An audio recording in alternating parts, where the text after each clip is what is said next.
ओम नमः शिवाय।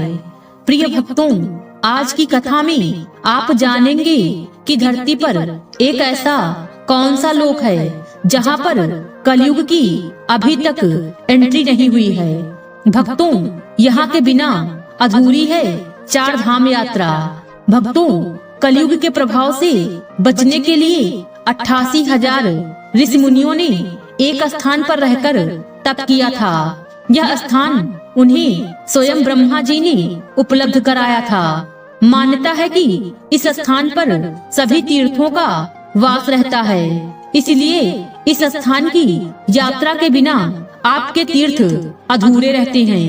भक्तों, कलयुग का दूसरा चरण चल रहा है।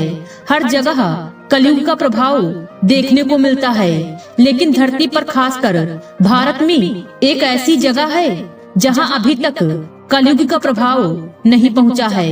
भक्तों, आज हम आपको ऐसी जगह के बारे में बताने जा रहे हैं जिसका इतिहास बहुत ही प्राचीन है। यह एक ऐसा तीर्थ स्थान है जहां के दर्शन के बिना आपकी चार धाम की यात्रा भी अधूरी मानी जाती है। इसे इस पावन भूमि का महान तीर्थ बताया गया है। इसे तीर्थों में तीर्थ कहा गया है। पाताल भुवनेश्वर के अलावा नैमिषारण्य एकमात्र ऐसा क्षेत्र है जहां 33 करोड़ हिंदू देवी देवताओं का वास माना जाता है। हिंदुओं के लिए नैमिषारण्य को सभी तीर्थ स्थानों में सबसे पहला और सबसे पवित्र होने का खिताब भी प्राप्त है। इसका वर्णन वेद पुराण से लेकर हर हिंदू धर्म ग्रंथ में मिलता है। श्रीमद् भागवत महापुराण, महाभारत, वायु पुराण, वामन पुराण, पद्म पुराण, शिव पुराण, देवी भागवत पुराण, यजुर्वेद का मंत्र भाग, श्वेताश्वर उपनिषद, प्रश्नोप उपनिषद, अग्नि पुराण, गरुड़ पुराण, स्कंद पुराण, विष्णु पुराण, कालिका तंत्र, कर्म पुराण, शक्ति यामल तंत्र, श्री रामचरितमानस, योगिनी तंत्र आदि ग्रंथों में इस स्थान का उल्लेख मिलता है। यह वही स्थान है जहां महापुराण की रचना हुई। महाभारत काल में युधिष्ठिर और अर्जुन भी यहाँ आए थे। इतना ही नहीं, प्राचीन काल में 88,000 ऋषि मुनियों ने इस स्थान पर कठोर तपस्या की थी, इसलिए इसे तपोभूमि भी कहा जाता है। नैमिषारण्य का प्राचीनतम उल्लेख वाल्मीकि रामायण के युद्ध कांड में होता है। यह उल्लेख है कि लव और कुश ने गोमती नदी के किनारे राम के अश्वमेध यज्ञ में 7 दिनों में वाल्मीकि रचित काव्य का गायन किया। हम बात कर रहे हैं नैमिषारण्य की। यह महान तीर्थ उत्तर प्रदेश के सीतापुर में है। लखनऊ से 80 किलोमीटर दूर गोमती नदी के तट पर स्थित यह प्रसिद्ध हिंदू तीर्थ है। इस स्थान को नैमिषारण्य, नैमिष, नीमसार के नाम से भी जाना जाता है। नैमिष यानी निमिष, कीवा निमेष तथा अरण्य अर्थात वन क्षेत्र या परमात्म तत्व का क्षेत्र। कहा जाता है कि ब्रह्मा जी ने खुद भी इस स्थान को ध्यान योग के लिए सबसे उत्तम बताया था। इस स्थान के मुख्य आकर्षक की बात करें तो इनमें चक्र तीर्थ, भूतेश्वर नाथ मंदिर, व्यास गद्दी, हवन कुंड, ललिता देवी का मंदिर, पंच प्रयाग, शेष मंदिर, हनुमान गढ़ी, शिवाला भैरव जी मंदिर, पंच पांडव मंदिर, पंच पुराण मंदिर, माँ आनंदमयी आश्रम, नारदानंद सरस्वती आश्रम, देवापुर मंदिर, रामानुज कोट, रुद्रावर्त शामिल है। नैमिषारण्य स्टेशन से लगभग 1 मील दूर चक्र तीर्थ सरोवर है। यह एक बड़ा गोलाकार जलाशय है। घेरे के चारों ओर बाहर जल भरा रहता है, जिसमें श्रद्धालु स्नान करते हैं। जल में चलते हुए इस गोल चक्र की परिक्रमा भी करते हैं। जल के भरे हुए घेरे के बाद चारों ओर सीढ़ियां बनी हुई हैं। यहाँ विभिन्न देवी देवताओं के मंदिर हैं। मुख्य मंदिर भूतनाथ महादेव का है। चक्र तीर्थ के बारे में कथा प्रचलित है कि एक बार 88,000 ऋषि मुनियों ने ब्रह्मा जी से निवेदन किया कि जगत कल्याण के लिए उन्हें तपस्या करनी है। और तपस्या के लिए दुनिया में सर्वश्रेष्ठ, पवित्र, सौम्य और शांति भूमि के बारे में बताएं। यह घटना महाभारत के युद्ध के बाद की है। ऋषि मुनि कलयुग के प्रारंभ को लेकर भी चिंतित थे। ब्रह्मा जी ने अपने मन से एक चक्र उत्पन्न करके ऋषियों से कहा कि इस चक्र के पीछे चलते हुए जाएं। जिस भूमि पर इस चक्र का मध्य भाग यानी नेमि खुद गिर जाए तो समझ लेना कि पृथ्वी का मध्य भाग वही है। ब्रह्मा जी ने यह भी कहा कि वह स्थान कलयुग के प्रभाव से मुक्त रहेगा। कहा जाता है कि इसी स्थान पर चक्र का नेमि गिरा था, जिस वजह से इसका नाम नैमिषारण्य पड़ा और यह जगह चक्र तीर्थ कहलाई। यह भी कहा जाता है कि नैमिषारण्य वो स्थान है जहाँ पर ऋषि दधीचि ने लोक कल्याण के लिए अपने दुश्मन देवराज इंद्र को अपनी अस्थियां दान की थी। ऐसी मान्यता है कि इस परम पवित्र भूमि के दर्शन बिना सभी तीर्थ अधूरे रहते हैं। नैमिषारण्य की परिक्रमा भी की जाती है। यह 84 कोस की परिक्रमा है। परिक्रमा हर साल फाल्गुन मास की अमावस्या के बाद की प्रतिपदा तिथि से शुरू होकर पूर्णिमा तक चलती है। यहाँ पंचप्रयाग नाम से एक पक्का सरोवर है। सरोवर के किनारे अक्षयवट नामक वृक्ष है।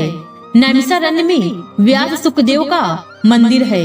मंदिर के बाहर व्यास जी की गद्दी है। यहाँ दशाश्वमेध टीला पर एक मंदिर में श्री कृष्ण और 5 पांडवों की मूर्तियां हैं। यहीं पर 4 धाम मंदिर भी है। महर्षि गोपाल दास जी के द्वारा स्थापित जगन्नाथ धाम, बद्रीनाथ धाम, द्वारिकाधीश धाम और रामेश्वरम धाम के मंदिर हैं। नैमिषारण्य को सतयुग या कृतयुग से जाना जाता है, जो सबसे प्राचीन युग है। यह एक पवित्र स्थल है जहाँ कई संतों ने अपने पापों का प्रायश्चित किया है। हिंदू पौराणिक कथाओं के अनुसार माना जाता है कि चक्र तीर्थ का निर्माण ब्रह्मा जी के हृदय से निकली चक्र से हुआ था। इस झरने में स्नान करने से सभी पापों से मुक्ति मिल जाती है। व्यास जी एक वैदिक विद्वान हैं। व्यास ने पुराणों की रचना की और वेदों को 4 भागों में विभाजित किया और अपना ज्ञान जैमिनी, अंगीरा, पैल, सुखदेव, वैशंपायन और सुत को दिया। व्यास ने भी वेदों की रचना की और उन्हें 4 भागों में विभाजित किया। श्री ललिता देवी मंदिर के बारे में कहा जाता है कि शिव जी की पत्नी सती ने आत्महत्या कर ली, जिसके बाद शिव जी उनके शरीर को मंदिर के मैदान में ले गए। यात्रा के दौरान उनका शरीर 108 टुकड़ों में विभाजित हो गया। हृदय नैमिषारण्य में गिरा, जहां आज ये ललिता देवी के नाम से जाना जाता है, जो भारत के शक्तिपीठों में से एक है। भगवान वेंकटेश्वर मंदिर, जैसा कि नाम से पता चलता है कि यह मंदिर भगवान वेंकटेश्वर को समर्पित है और यह विशेष रूप से आंध्र प्रदेश से बड़ी संख्या में भक्तों को आकर्षित करता है। उन तीर्थ यात्रियों को समायोजित करने के लिए जो मंदिर के मैदान में रात भर रुकना चाहते हैं, मंदिर ने अपने मैदान के अंदर आवास प्रदान किया है। दधीचि कुंड के बारे में कहते हैं कि देवताओं के शासक इंद्र ने ऋषि दधीचि से प्रार्थना की कि वे अपनी हड्डियां दे दे, ताकि वह राक्षस वृत्तासुर को मार सके और दुनिया को बचा सके। यह प्रार्थना उन्होंने स्वीकार की, लेकिन केवल एक शर्त पर कि वह क्षेत्र की सभी पवित्र नदियों और स्थलों का दौरा करने के बाद ही ऐसा करेंगे। देवता हड़बड़ी में थे और उन्होंने दधीचि का अनुरोध पूरा करने के लिए इस स्थान पर सभी स्थानों को एक साथ इकट्ठा किया, जिसके बाद उन्होंने अपनी हड्डियों को त्याग दिया, जिनका उपयोग वज्र बनाने के लिए किया गया था, जिसका उपयोग अंततः वृत्तासुर और उसके अनुयायियों को मारने के लिए किया गया था। इस कुंड में स्नान करना भारत के सभी पवित्र स्थानों में स्नान करने के बराबर माना जाता है। सुत गद्दी, इसके बारे में कहा जाता है कि इस स्थान पर वेद व्यास के शिष्य ऋषि सुत ने 88,000 ऋषियों को भाषण दिया था। हनुमान गद्दी और पांडव किला दुनिया के दो सबसे शक्तिशाली योद्धा हैं। हनुमान जी द्वारा अहिरावण के वध के बाद राम और लक्ष्मण को रिहा कर दिया गया और वे इस स्थान से दक्षिण की ओर जाने में सक्षम हुए।